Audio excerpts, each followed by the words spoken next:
Imagina un titán de acero de 400 metros de largo, cruzando el Atlántico durante 30 días seguidos. A bordo, una tripulación de 22 marineros vive, come, cocina y genera desechos las 24 horas del día. Pero lo que no nos dicen es, ¿a dónde diablos va a parar toda esa basura? Si crees que simplemente la arrojan por la borda al amparo de la noche, estás completamente equivocado. Cada barco moderno es una ciudad autónoma hiperregulada que debe destruir, compactar o transformar toneladas de desechos plásticos, orgánicos y peligrosos en espacios reducidos mientras navega en mitad de la nada. Hoy, en Proa al Límite, vamos a desarmar el sistema táctico de la gestión de residuos en alta mar. Bienvenidos al límite de la flotabilidad.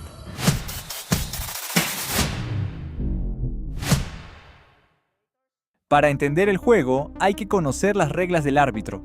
La Biblia de los mares se llama Convenio Marpol, un estricto reglamento internacional diseñado para detener en seco la contaminación marina. Y su anexo quinto es implacable respecto a las basuras. La regla de oro es simple. El plástico está absolutamente prohibido. No importa si estás a 1 kilómetro de la costa o en el punto más remoto del Océano Pacífico. Arrojar un solo envase de plástico al agua es una tarjeta roja directa. Pero el reglamento se pone más estricto dependiendo de dónde flote el barco.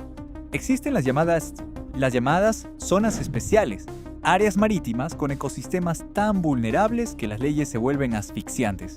En estos mares protegidos, las restricciones se duplican. La tripulación no puede deshacerse de prácticamente nada de forma interna. Todo, absolutamente todo, debe quedarse almacenado herméticamente a bordo hasta tocar puerto. Un solo error de cálculo en la gestión de tu bodega de basura y las autoridades portuarias inmovilizarán el buque, generando pérdidas de cientos de miles de dólares por día. Entonces, ¿cómo sobrevive la tripulación sin ahogarse en sus propios desperdicios? Aquí entra en acción la columna vertebral del equipo, el cuarto de control de basura. Olvídate de los botes de basura comunes. Esto es una planta de reciclaje industrial miniaturizada bajo una presión constante. Primero, la separación en la fuente es militar. Los desechos se dividen estrictamente en categorías: plásticos, vidrios, metales, papeles y desechos orgánicos de la cocina.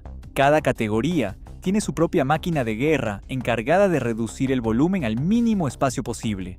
Para los metales y el papel, se utilizan prensas hidráulicas colosales que ejercen toneladas de presión, transformando montañas de latas de comida en cubos compactos y densos que parecen ladrillos de acero.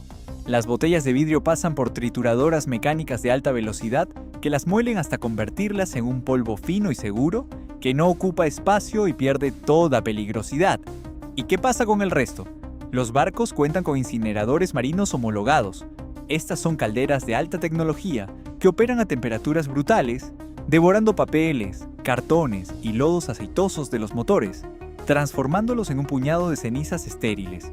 Sin embargo, las cenizas resultantes no se tiran al viento, se sellan en tambores metálicos porque incluso los residuos de la combustión deben ser entregados en tierra bajo un control estricto de inventario.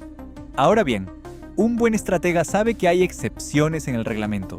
¿Existe algo que un barco sí pueda arrojar legalmente en medio del océano?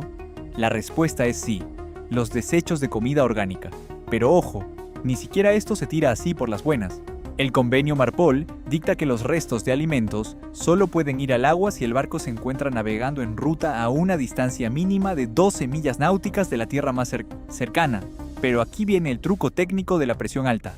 Si el barco cuenta con una máquina trituradora especial que reduzca los alimentos a partículas de menos de 25 milímetros, la distancia legal se reduce drásticamente a solo 3 millas náuticas. Los desperdicios se convierten en una papilla orgánica ultra fina que se disipa de inmediato en la estela del barco, sirviendo de alimento instantáneo para la fauna marina sin alterar el ecosistema. Si la comida no está triturada o si contiene el más mínimo residuo de hueso grande o plástico protector, tirarla al mar es un boleto directo a una investigación criminal.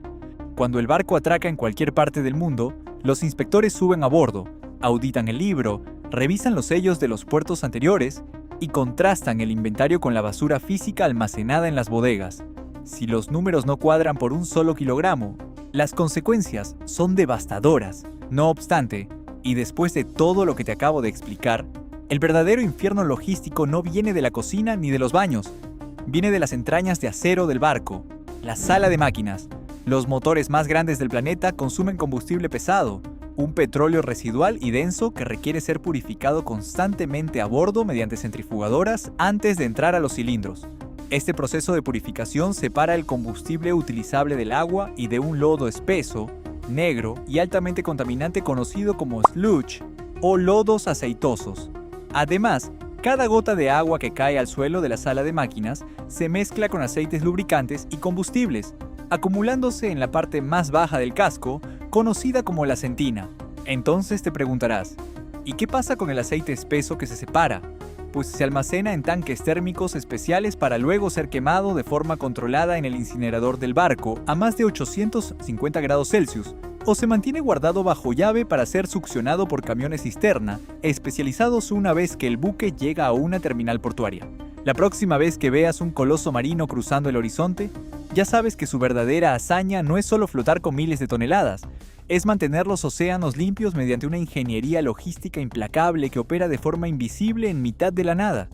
Al final del día, cuando los motores rugen en la penumbra y la tierra firme es solo un recuerdo a miles de kilómetros de distancia, entiendes que el verdadero valor de un marino no se mide por el tamaño del barco que comanda, sino por el respeto con el que trata al gigante que lo sostiene.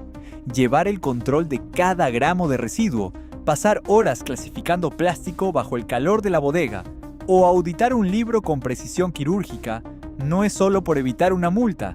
Es un juramento invisible entre el hombre y el océano. Es entender que el mar no es un vertedero infinito, sino el pulmón de nuestro planeta, el hogar de miles de especies y el camino que une a la humanidad. Si te apasiona la ingeniería naval llevada al extremo, revienta ese botón de me gusta, suscríbete al canal y déjame en los comentarios. ¿Serías capaz de tirar aunque sea una sola envoltura de caramelo o chicle al mar? Responde con mucha honestidad, porque te estaré leyendo con atención. No te vayas aún, te recomiendo que veas estos dos videos donde te detallo frame a frame el proceso de construcción de un carguero de 300 metros de eslora en un astillero y por qué los submarinos son prácticamente inmunes a la presión de los océanos. Nos vemos en el próximo horizonte.